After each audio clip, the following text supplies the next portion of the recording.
ਆਬਦ constable ਜਿਹੜਾ ਸੀ ਨਾ ਉਹਨੂੰ ਥਾਣਾ ਠਿਕਰੀ ਵਾਲੇ ਦੇ ਇਲਾਕੇ ਦੇ ਵਿੱਚ ਡਾਕੂਆਂ ਨੇ ਫਾਇਰਿੰਗ ਕਰਕੇ ਸ਼ਹੀਦ ਕਰ ਦਿੱਤਾ ਸੀਗਾ। 12 ਜਵਾਨ ਕੱਚੇ ਦੇ ਇਲਾਕੇ 'ਚ ਵੀ ਸ਼ਹੀਦ ਹੋਏ ਆ। ਉਹਨਾਂ ਨੂੰ ਵੀ ਫੈਸਲਾਬਾਦ ਦੀ ਪੁਲਿਸ ਕੋਲੋਂ ਸਿੱਖਣਾ ਚਾਹੀਦਾ ਵਾ ਕਿ ਇੰਜ ਜਨਾਬ ਬਦਲਾ ਲਈਦਾ ਵਾ। ਸ਼ਾਬਾਸ਼ ਜਨਾਬ SHO ਸਾਹਿਬ, ਸ਼ਾਬਾਸ਼ ਜਨਾਬ CPO ਸਾਹਿਬ। ਸਾਬਕ ਗਵਰਨਰ ਸਰਵਰ ਉਹਦੇ ਘਰ ਡਕੈਤੀ ਦੀ ਵਾਰਦਾਤ ਐਸੇ ਸ਼ਮਸ਼ਾਦੀ ਨੇ ਕੀਤੀ ਸੀ ਜਨਾਬ। ਦੋ ਸਫ਼ਿਆਂ ਦਾ ਤੇ ਇਹਨਾਂ ਦਾ ਰਿਕਾਰਡ ਆ। 95 392 382 302 SHO ਜਿਹੜਾ ਉੱਥੇ ਅਰਸਲਾਨ ਬਾਰੀ ਲੱਗਾ ਹੈ ਨਾ, ਇਹ ਉਹਦੀ ਟੈਕਨੀਕਲੀ ਗੇਮ ਸੀ। ਇਹ ਉਹ ਕਾਂਸਟੇਬਲ ਨਹੀਂ ਹੈਗਾ ਕਿ ਤੁਸੀਂ ਕੱਚੇ ਦੇ ਇਲਾਕੇ ਜਾ ਕੇ ਸ਼ਹੀਦ ਕਰ ਦੋ, ਪੁੱਛੇ ਕੋਈ ਨਾ। ਇਹ ਤਾਂ ਅਸੀਂ ਬਦਲਾ ਲੈ ਕੇ ਛੱਡਾਂਗੇ। अस्सलाम वालेकुम जी। अच्छा जी, 22 ਅਗਸਤ ਨੂੰ ਇੱਕ ਅਫਸੋਸਨਾਕ ਵਾਕਿਆ ਪੇਸ਼ ਆਇਆ ਸੀਗਾ।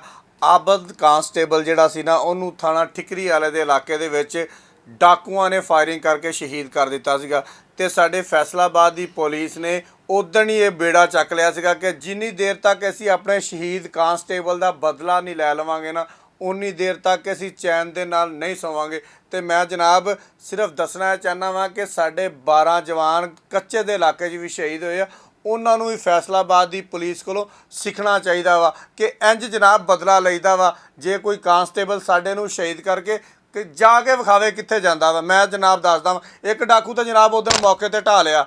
ਜਨਾਬੇ ਵਾਲੀ 2 ਖਤਰਨਾਕ ਤਰੀਨ ਡਾਕੂ ਜਿਹੜੇ ਸੀਗੇ ਰਾਤੀ ਪੁਲਿਸ ਮੁਕਾਬਲੇ ਦੇ ਵਿੱਚ ਵਾਸਲੇ ਜਹੰਨਮ ਕਰ ਦਿੱਤੇ, ਜਿਨ੍ਹਾਂ ਨੇ ਸਾਡੇ ਕਾਂਸਟੇਬਲ ਨੂੰ ਸ਼ਹੀਦ ਕੀਤਾ ਸੀਗਾ। ਹੁਣ ਮੈਂ ਕਹਾਂਗਾ ਕਿ ਸ਼ਾਬਾਸ਼ ਜਨਾਬ SHO ਸਾਹਿਬ, ਸ਼ਾਬਾਸ਼ ਜਨਾਬ CPO ਸਾਹਿਬ। ਜਿਹੜੇ ਵੀ ਅਫਸਰ ਨੇ ਰਲ ਕੇ ਜਨਾਬੇ ਲਈ ਇਹ ਕੰਮ ਕੀਤਾ ਵਾ, ਉਹਨਾਂ ਦਾ ਕੰਮ ਜਿਹੜਾ ਵਾ ਸਰਾਹਣ ਦੇ ਕਾਬਲ ਆ। ਉਹਨਾਂ ਦੇ ਕੰਮ ਦੀ ਤਾਰੀਫ ਹੋਣੀ ਚਾਹੀਦੀ ਆ। ਇੰਸੀਡੈਂਟ ਰਿਪੋਰਟ ਮੈਂ ਬਾਅਦ 'ਚ ਪੜ੍ਹਦਾ ਵਾਂ, ਪਹਿਲੇ ਮੈਂ ਤੁਹਾਨੂੰ ਇਹਨਾਂ ਡਾਕੂਆਂ ਦੇ ਬਾਰੇ 'ਚ ਦੱਸਦਾ ਵਾਂ ਕਿ ਇਹ ਡਾਕੂ ਕਿੱਡੇ ਖਤਰਨਾਕ ਸੀਗੇ। ਇਹਨਾਂ ਦੇ ਵਿੱਚ ਇੱਕ ਡਾਕੂ ਦਾ ਨਾਮ ਆ ਜੀ ਸ਼ਮਸ਼ਾਦ ਉਰਫ ਸ਼ਮਸ਼ਾਦੀ। ਇਹਨੇ ਜਨਾਬੇ ਵਾਲੀ ਇੱਕ ਗੈਂਗ ਬਣਾਇਆ ਹੋਇਆ ਸੀਗਾ ਜਿਹੜਾ ਕਿਰਾਏ 'ਤੇ ਡਾਕੂ ਹਾਇਰ ਕਰਦਾ ਸੀਗਾ, ਕਿਰਾਏ 'ਤੇ ਡਕੈਤੀਆਂ ਕਰਾਉਂਦਾ ਸੀਗਾ। ਆਪਣੇ ਬੰਦੇ ਰੱਖੇ ਹੋਏ ਸੀ, ਉਹਨਾਂ ਨੂੰ ਭੇਜਦਾ ਸੀ ਜਾਓ ਡਾਕਾ ਮਾਰ ਕੇ ਆਓ, ਅੱਧੇ ਪੈਸੇ ਤੁਹਾਡੇ ਤੇ ਅੱਧੇ ਪੈਸੇ ਸਾਡੇ। ਐਡੀਆਂ ਵੱਡੀਆਂ ਵਾਰਦਾਤਾਂ, ਜਦੋਂ ਤੁਹਾਨੂੰ ਮੈਂ ਇੱਕ ਵਾਰਦਾਤ ਦੱਸਣੀ ਹੈ ਤੁਸੀਂ ਸਿਰ ਫੜ ਕੇ ਬਹਿ ਜਾਣਾ, ਅੱਛਾ ਇਹ ਡਾਕੂ ਇੱਦਾਂ ਵੀ ਕਰ ਸਕਦੇ ਆ। ਗਵਰਨਰ ਪੰਜਾਬ, ਸਾਡੇ ਵਫਾਕ ਦੀ ਅਲਾਮਤ, ਸਾਬਕ ਗਵਰਨਰ ਸਰਵਰ, ਉਹਦੇ ਘਰ ਡਕੈਤੀ ਦੀ ਵਾਰਦਾਤ ਐਸੇ ਸ਼ਮਸ਼ਾਦੀ ਨੇ ਕੀਤੀ ਸੀ ਜਨਾਬ। ਇਹਦੇ ਨਾਲ ਇਹਦੇ ਸਰਗਨਾ ਬਣਿਆ ਹੋਇਆ ਸੀਗਾ, ਇਹਦੇ ਨਾਲ ਡਾਕੂ ਰਲੇ ਹੋਏ ਸੀਗੇ। ਉਹਨਾਂ ਨੇ ਜਨਾਬ ਜਾ ਕੇ ਗਵਰਨਰ ਦਾ ਘਰ ਹੀ ਲੁੱਟ ਲਿਆ। ਬਾਕੀ ਮੇਰੇ ਤੇਰੇ ਵਰਗੇ ਤਾਂ ਜਨਾਬ ਮੂਲੀਆਂ ਗਾਜਰ ਬਣ ਗਏ, ਕੀੜੇ ਮਕੌੜੇ ਬਣ ਗਏ ਨਾ।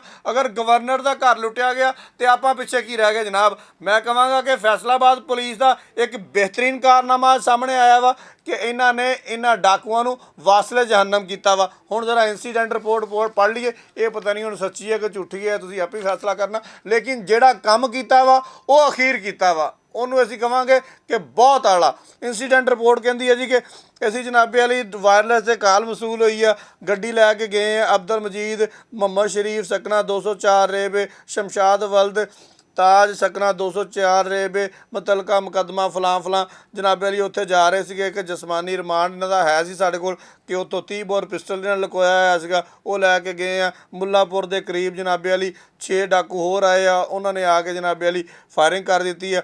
ਜ਼ੇਰੇ ਹਿਰਾਸਤ ਜਿਹੜੇ ਮੁਲਜ਼ਮ ਸੀਗੇ ਦੋਨੇ ਹੀ ਮੁਲਜ਼ਮ ਖਤਰਨਾਕ ਸੀਗੇ। ਅਸੀਂ ਬਿਲਕੁਲ ਮੰਨ ਸਕਦੇ ਹਾਂ ਕਿ ਇਹਨਾਂ ਦੋਨਾਂ ਡਾਕੂਆਂ ਦੇ ਬੰਦੇ ਇਹਨਾਂ ਨੂੰ ਛੁਡਾਉਣ ਆ ਸਕਦੇ ਆ। ਕੋਈ ਮਾੜਾ ਮੋਟਾ ਡਾਕੂ ਹੁੰਦਾ ਤਾਂ ਅਸੀਂ ਕਹਿ ਦਿੰਦੇ ਕਿ ਸ਼ਾਇਦ ਪੁਲਿਸ ਨੇ ਕੋਈ 2 ਨੰਬਰੀ ਕਰ ਲਈ ਇਸ ਰਿਪੋਰਟ ਦੇ ਵਿੱਚ। ਜਿੱਦਾਂ ਦੇ ਮੁਲਜ਼ਮ ਆ, ਇਹਨਾਂ ਦੇ 6 ਨਹੀਂ, ਇਹਨਾਂ ਦੇ 12 ਡਾਕੂ ਵੀ ਇਹਨਾਂ ਨੂੰ ਛੁਡਾਉਣ ਵਾਸਤੇ ਆ ਸਕਦੇ ਆ। 6 ਡਾਕੂ ਆਇਆ ਜੀ, ਉਹਨਾਂ ਨੇ ਪੁਲਿਸ ਦੇ ਉੱਪਰ ਜਾਨਲੇਵਾ ਫਾਇਰਿੰਗ ਕਰ ਦਿੱਤੀ ਕਿ ਸਾਡੇ ਬੰਦੇ ਜਿਹੜੇ ਆ ਉਹਨਾਂ ਨੂੰ ਅਸੀਂ ਛੁਡਾ ਲਈਏ। ਲੇਕਿਨ ਪੁਲਿਸ ਨੇ ਜਨਾਬੇ ਵਾਲੀ ਉੱਥੇ ਜਵਾਬੀ ਫਾਇਰਿੰਗ ਕੀਤੀ। ਡਾਕੂ ਜਿਹੜੇ ਸੀ ਉਹ ਮੌਕੇ ਤੋਂ ਭੱਜ ਗਏ। ਇਹ ਜਿਹੜੇ 2 ਡਾਕੂ ਪੁਲਿਸ ਦੀ ਹਿਰਾਸਤ ਦੇ ਵਿੱਚ ਸੀ, ਕਿਉਂਕਿ ਹੱਥਕੜੀਆਂ ਵੀ ਲੱਗੀਆਂ ਸੀਗੀਆਂ, ਗੱਡੀ ਦੇ ਵਿੱਚ ਵੀ ਬੈਠੇ ਹੋਏ ਸੀਗੇ, ਸਾਰਾ ਸੀਗਾ ਜਿੱਥੇ ਵੀ ਸੀਗੇ। ਖੈਰ ਜੀ, ਇਹਨਾਂ ਨੇ ਆਪਣੇ ਸਾਥੀਆਂ ਦੀ ਫਾਇਰਿੰਗ ਦੇ ਨਾਲ ਇਹ ਤਾਂ ਜਨਾਬੇ ਵਾਲੀ ਮੌਕੇ 'ਤੇ ਮਰ ਮੁਰ ਗਏ। ਅਤੇ ਜਦੋਂ ਸਾਰੀਆਂ ਗੱਲਾਂ ਬਾਤਾਂ ਆਈਆਂ, ਇਹਨਾਂ ਦਾ ਰਿਕਾਰਡ ਜਨਾਬੇ ਵਾਲੀ 2 ਸਫ਼ਿਆਂ ਦਾ ਤਾਂ ਇਹਨਾਂ ਦਾ ਰਿਕਾਰਡ ਆ। ਕਿੰਨੀਆਂ ਨੇ ਡਕੈਤੀਆਂ, ਕਿੰਨੀਆਂ ਚੋਰੀਆਂ ਕੀਤੀਆਂ। ਮੈਂ 2-4 ਤੁਹਾਨੂੰ ਪੜ੍ਹ ਕੇ ਸੁਣਾ ਦੇਣਾ।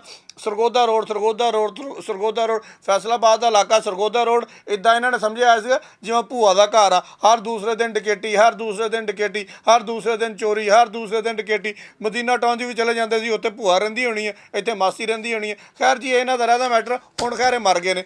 ਦੂਸਰਾ ਡਾਕੂ ਹੈਗਾ, ਇਹ ਵੀ ਸਰਗੋਧਾ ਰੋਡ 395 392 382 302 ਪਤਾ ਨਹੀਂ, ਇਹ ਵੀ ਮਦੀਨਾ ਟਾਊਨ। ਅੱਛਾ ਗੱਲ ਇਹ ਕਿ ਇਹ ਦੋਨੇ ਡਾਕੂ ਵਾਰਦਾਤਾਂ ਇਕੱਠੀਆਂ ਕਰਦੇ ਰਹੇ, ਮੁਕੱਦਮੇ ਵਾਲ ਰਹੇ ਨੇ। ਹੁਣ ਤੁਹਾਨੂੰ ਅੰਦਰਲੀ ਗੱਲ ਦੱਸਾਂ, ਇਹਨਾਂ ਨੂੰ ਫੜਿਆ ਕਿੱਦਾਂ, ਇਹ ਟੈਕਨੀਕਲ ਗੱਲਾਂ ਹੁੰਦੀਆਂ ਵਾ। ਇਹ ਜਨਾਬੇ ਵਾਲੀ SHO ਜਿਹੜਾ ਉੱਥੇ ਅਰਸਲਾਨ ਬਾਰੀ ਲੱਗਾ ਹੋਇਆ ਨਾ, ਇਹ ਉਹਦੀ ਟੈਕਨੀਕਲੀ ਗੇਮ ਸੀ। ਉਹਨੇ ਕਿੱਦਾਂ ਫੜਿਆ, ਜਿਹੜਾ ਡਾਕੂ ਮਰਿਆ ਸੀ ਨਾ ਪਹਿਲੇ ਦਿਨ ਹੀ, ਜਦੋਂ ਕਾਂਸਟੇਬਲ ਨੂੰ ਸ਼ਹੀਦ ਕੀਤਾ ਸੀਗਾ, ਉਹਦੀ ਜੇਬ 'ਚੋਂ ਇੱਕ ਨਿਕਲ ਆਇਆ ਮੋਬਾਈਲ ਨੂੰ ਜਨਾਬੇ ਵਾਲੇ ਜਦੋਂ ਚੈੱਕ ਕੀਤਾ, ਅੱਜ ਕੱਲ੍ਹ ਟੱਚ ਮੋਬਾਈਲ ਨੇ, ਫੋਟੋਆਂ ਵੀ ਹੁੰਦੀਆਂ, ਉਹ ਸਾਰਾ ਕੁਝ, ਨੰਬਰ ਵੀ ਵਿੱਚ ਹੁੰਦੇ ਨੇ।